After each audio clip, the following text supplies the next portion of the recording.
उत्तर प्रदेश उपचुनाव से पहले बीजेपी का आज महामंथन, प्रदेश कार्य समिति की बैठक शुरू। बैठक में जेपी नड्डा, सीएम योगी मौजूद, चुनाव की रणनीति और हार पर मंथन। प्रदेश कार्य समिति की बैठक में कई राजनीतिक प्रस्ताव लाए जाएंगे।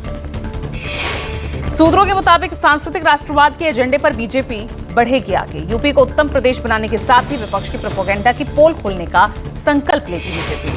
भाजपा प्रदेश कार्य समिति की बैठक में करीब 3000 प्रतिनिधि भाग ले रहे हैं। समापन सत्र में आ सकते हैं रक्षा मंत्री राजनाथ सिंह। 7 राज्यों की 13 सीटों पर हुए विधानसभा उपचुनाव के कल नतीजे आए। कांग्रेस ने 4, टीएमसी ने 4, भाजपा ने 2, आप, डीएमके और निर्दलीय ने 1-1 सीट जीती। उपचुनाव में इंडिया गठबंधन ने धमाकेदार प्रदर्शन किया, जबकि बीजेपी को नुकसान हुआ। 13 में से 10 सीटें इंडिया गठबंधन के खाते में गई और महज 2 सीटें बीजेपी के खाते में, 1 निर्दलीय ने जीती। पश्चिम बंगाल में ममता बनर्जी का जादू चला। टीएमसी ने उपचुनाव किया विपक्ष का सुपड़ा साफ। रायगंज, बागदा, राणाघाट दक्षिण, मणिकतला सीट पर क्लीन स्वीप किया। उपचुनाव के नतीजों पर टीएमसी अध्यक्ष और सीएम ममता बनर्जी ने खुशी जाहिर की। ममता बनर्जी ने कहा 4 में से 3 सीटें भाजपा की थी, जो अब टीएमसी ने जीत ली है। उपचुनाव में कांग्रेस ने पहाड़ी राज्य उत्तराखंड और हिमाचल में कमाल दिखा दिया। उत्तराखंड में कांग्रेस ने क्लीन स्वीप किया। यहां 2 सीटों पर उपचुनाव हुए थे। डीएमके ने तमिलनाडु की विक्रवंडी सीट पर जीत दर्ज की। टीएमके ने अपनी जीती सीट दोबारा जीती है। डीएमके के अनियोर सिवा ने 68,000 वोटों से जीत दर्ज की। उपचुनाव के नतीजों पर राहुल गांधी ने केंद्र सरकार पर निशाना साधा। कहा भाजपा द्वारा बुना गया भय और भ्रम का जाल टूट चुका है। नतीजे आने के बाद कांग्रेस नेता पवन खेड़ा ने बीजेपी पर हमला बोला। कहा देश की जनता ने बीजेपी की नीतियों को नकार दिया है। कांग्रेस नेता पवन खेड़ा ने दावा किया कि ये ऐसा ट्रेंड है जो लोकसभा चुनाव से शुरू हुआ और आगे बढ़ रहा है। चुनावी नतीजों से गदगद कांग्रेस ने कहा, ये तो बस शुरुआत है, आराम करने का नहीं, काम करने का वक्त है। पवन खेड़ा ने कहा आने वाले चुनाव में भी कांग्रेस की जीत होगी। झारखंड के सीएम हेमंत सोरेन और उनकी पत्नी कल्पना सोरेन ने दिल्ली में सीएम अरविंद केजरीवाल की पत्नी स्मिता केजरीवाल से उनके आवास पर मुलाकात की। मुलाकात के बाद आम आदमी पार्टी के सांसद संजय सिंह ने कहा देश में तानाशाही के खिलाफ इंडिया गठबंधन एकजुट है और तानाशाही के खिलाफ इंडिया गठबंधन लड़ता रहेगा। जौनपुर के बीजेपी विधायक रमेश मिश्रा का बयान। कहा यूपी में बीजेपी की हालत बहुत खराब है। मौजूदा स्थिति में 2027 में यूपी में सरकार बनना मुश्किल है। मराठा आरक्षण आंदोलन का नेतृत्व कर रहे मनोज रांगे पाटिल ने एक बार फिर शिंदे सरकार को चुनौती दी। कहा अगर सरकार मराठों को आरक्षण देने में विफल रही तो 20 जुलाई से अनिश्चितकालीन अनशन शुरू किया जाएगा।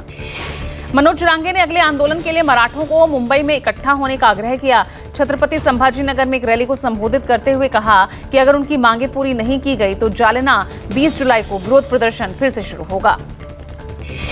शंभू बॉर्डर को खोलने का आदेश आने के बाद किसानों ने बुलाई बैठक। किसान आज खनौरी बॉर्डर पर करेंगे मीटिंग।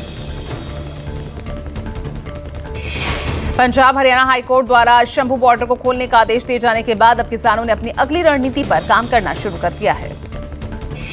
हाईकोर्ट ने जनहित याचिका पर सुनवाई करते हुए बॉर्डर खोलने का फैसला सुनाया। शुक्रवार को सुप्रीम कोर्ट ने हरियाणा सरकार को फटकार लगाते हुए कहा था कि आप हाईवे कैसे बंद कर सकते हैं। केंद्र सरकार के जरिए 25 जून को संविधान हत्या दिवस मनाए जाने की घोषणा पर बोले संजय राउत। कहा सरकार लोगों को भ्रमित करना चाहती है। संजय राउत ने कहा सरकार देश में जो दूसरे मुद्दे हैं उससे ध्यान हटाना चाहती है। 10 साल से पीएम मोदी की सरकार है। हर दिन आपातकाल की स्थिति है।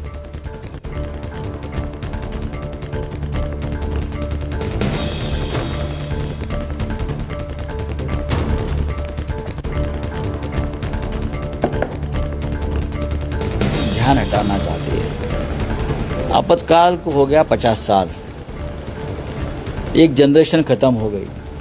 हाँ? और यही लोग हैं, ये लोगों ने हमेशा इस देश में संविधान को माना ही नहीं। केंद्रीय मंत्री गिरिराज सिंह और भाजपा सांसद मनोज तिवारी ने भारत इन पेरिस ओलंपिक जागरूकता दौड़ को हरी झंडी दिखाई। ओलंपिक 26 जुलाई से 11 अगस्त तक पेरिस में आयोजित किया जाएगा। इस साल 113 भारतीय एथलीट्स ने ओलंपिक के लिए क्वालिफाई किया। भारत इन पेरिस ओलंपिक में लोगों ने बढ़ चढ़कर हिस्सा लिया। भगवान जगन्नाथ मंदिर में 40 साल बाद खुलेगा रत्न भंडार। आज सामने आएगा कि बलभद्र और सुभद्रा के गहनों का रहस्य क्या है। हाईकोर्ट के जज के नेतृत्व में बनी समिति ने मंदिर के खजाने को खोलने की प्रक्रिया तेज कर दी है। 14 जुलाई यानी आज करीब 4 दशक बाद रत्न भंडार का दरवाजा खोला जाएगा। आखिरी बार इसका दरवाजा 1985 में खुला था, लेकिन तब सिर्फ मरम्मत की गई थी। रत्न भंडार में मौजूद खजाने का लेखा जोखा आखिरी बार 1978 में लिया गया था। ये रत्न भंडार मंदिर के तहखाने में स्थित है। खाने का सामान महंगा होने से जून में खुदरा महंगाई दर 5.08% हो गई। एनएसओ के आंकड़े के मुताबिक खुदरा महंगाई दर मई 2024 में 4.8% और जून 2023 में 4.87% पर रही थी। जयपुर एयरपोर्ट पर सीआईएसएफ कर्मी को थप्पड़ मारने वाली स्पाइसजेट की महिला क्रू मेंबर गिरफ्तार। शुक्रवार को चेकिंग के दौरान हुए विवाद में क्रू मेंबर ने थप्पड़ मारा था। सीआईएसएफ के मुताबिक बिना जांच अंदर जाने की जिद कर रही थी क्रू मेंबर। गुजरात के दाहोद जिले में डिस्ट्रिक्ट फॉरेस्ट ऑफिसर ने अपनी सर्विस रिवॉल्वर से सुसाइड किया। पुलिस जांच में जुटी।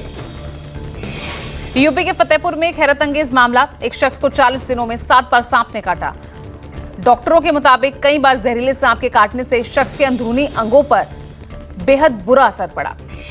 आईएएस पूजा खेड़कर की मां और पिता के खिलाफ एफआईआर दर्ज। मां मनोरमा, पिता दिलीप खेड़कर और उनके बॉडीगार्ड पर एफआईआर दर्ज।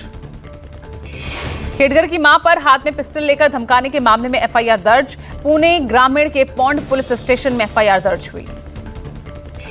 पूजा खेड़कर पर क्रीमी लेयर में होने के बावजूद आरक्षण का फायदा लेकर आईएएस बनने का आरोप। ओबीसी सर्टिफिकेट की होगी जांच। सहायक कलेक्टर के रूप में कार्यभार संभालने से पहले खेड़कर ने पुणे के जिला कलेक्टर से अलग घर और कार की मांग की थी।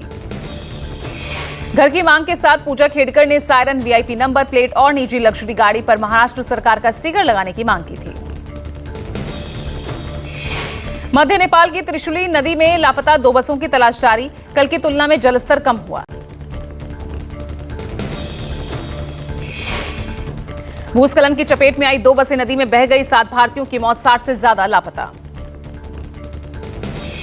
65 यात्रियों को ले जा रही 2 बसें चितवन जिले के सिमलताल में भूस्खलन की चपेट में आने के बाद उफनाई त्रिशूली नदी में बही। उत्तर से दक्षिण तक आसमानी आफत का कहर जारी। आज 12 राज्यों में जोरदार बारिश का ऑरेंज अलर्ट। भारी बारिश के कारण पहाड़ से लेकर मैदान तक तबाही। देश के सभी हिस्सों में झमाझम बारिश होने के आसार। हिमाचल, उत्तराखंड, यूपी और बिहार के कई जिलों में नदियां डेंजर लेवल के पार। मुंबई, रायगढ़, रत्नागिरी, सिंधुदुर्ग, पुणे और सतारा में बारिश का रेड अलर्ट जारी। दिल्ली की बवाना में लापरवाही की बाढ़। 14 दिन से नहर के पानी का रिसाव। दरार आने से डूबा पूरा रिहायशी इलाका। बवाना की जेजे कॉलोनी में आधी रात को पानी भरा। सड़कें बनी समंदर, गलियों में कमर तक पानी लगा। यूपी के गोंडा में घाघरा नदी के जलस्तर में हुई बढ़ोतरी। कई हिस्सों में बाढ़ जैसी स्थिति। यूपी के गोरखपुर में राप्ती नदी के जलस्तर में बढ़ोतरी। नदी के निचले इलाकों में पानी भरा। यूपी के बलरामपुर में बारिश का कहर जारी है। रुक रुक कर हो रही बारिश ने शहर के तमाम हिस्सों में जलभराव की स्थिति ला दी।